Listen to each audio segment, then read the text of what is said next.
সকালে ঘুম থেকে উঠে যে আমার আম্মুর কাজ শুরু হয়, ঘুমাতে যাওয়ার আগ পর্যন্ত তার কাজ থাকে। আমাদের বাসায় আসলে আম্মু বাসায়ও এরকম, বাসায় থাকলে 9টার মধ্যেও ঘুমিয়ে যায়, আমাদের বাসায় আসলে 12টাও বেজে যায়, ঘুমাতে ঘুমাতে 1টাও বেজে যায়।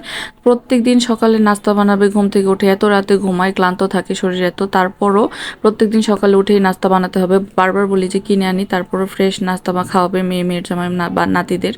জিরা শেষ হয়ে গিয়েছিল, আস্ত জিরা তরকারিতে দিতে পছন্দ করি অনেক, ওই যে আস্ত জিরা আনতে গিয়েছিল। আর এই যে আইসক্রিম নিয়ে এসেছে, এগুলো মেগা, এই আইসক্রিমগুলো আমরা অনেক পছন্দ করি। এই ছোট ছোট কাজের জন্য আমি আমার আব্বুকে বারবার উঠতে বলি, সে ওঠে না, আম্মুই যে সব কিছু নিয়ে আসে, যতবার বাজারে যাওয়ার লাগে যায়, যা আনার লাগবে সাথে সাথে নিয়ে আসে। আর ঘরটা যে 100বারের মতো ঝাড়ু দেয়, আমি তো ঘরে এতবার ঝাড়ু দিই না, বুয়া যাওয়ার পর হয়তো সারাদিনে একবার দিলে দিই। আমার আম্মু 100বার ঘরটা ঝাড়ু দেবে, বেডশিট 100বার চেঞ্জ করবে, বাচ্চাদের ড্রেস কতক্ষণ পর পর চেঞ্জ করবে, অনেক বেশি পরিষ্কার।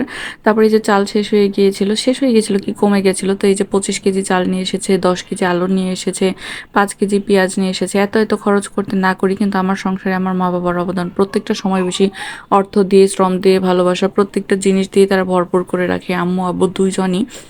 বাচ্চা কাচ্চার গোসল বাথরুম করলে অন্যান্য মানুষরা যেরকম ডাকে যে বাচ্চা বাথরুম করলো, এই করলো সেই করলো, কিন্তু আমার আম্মু কোনোদিন ডাকবে না, নিজ থেকেই সব কিছু করে বাচ্চাদেরকে। আর আম্মুর কাছে বাচ্চা রেখে 3-4 দিন বাইরে গিয়েছিলাম, সবসময় আম্মুই টেক কেয়ার করেছে। আর একটাবারের জন্য আমার টেনশন হয়নি যে মানে আমার বাচ্চার কি হচ্ছে না হচ্ছে, কারণ আমি জানি আমার মা বাবার কাছে আমার বাচ্চা সবচেয়ে বেশি সেফ। আম্মু বা আব্বুর অক্লান্ত পরিশ্রমের কথা বললে আসলে শেষ করা যাবে না। আম্মু বা আব্বু যে আমাদের বাসায় আসুক, অনেক বেশি পরিশ্রম করে বাচ্চাদের পিছনে হোক, আম্মু এই যে রান্না বান্না এই সেই, আব্বু যে পুরুষ মানুষ, সেও আমাকে হাঁড়ি পাতিল ধোয়া থেকে শুরু করে বাচ্চাদের গোসল করানোর সব কাজে হেল্প করে। আলহামদুলিল্লাহ, আলহামদুলিল্লাহ, আলহামদুলিল্লাহ। সবাই আমার মা বাবার জন্য অনেক অনেক দোয়া করবেন।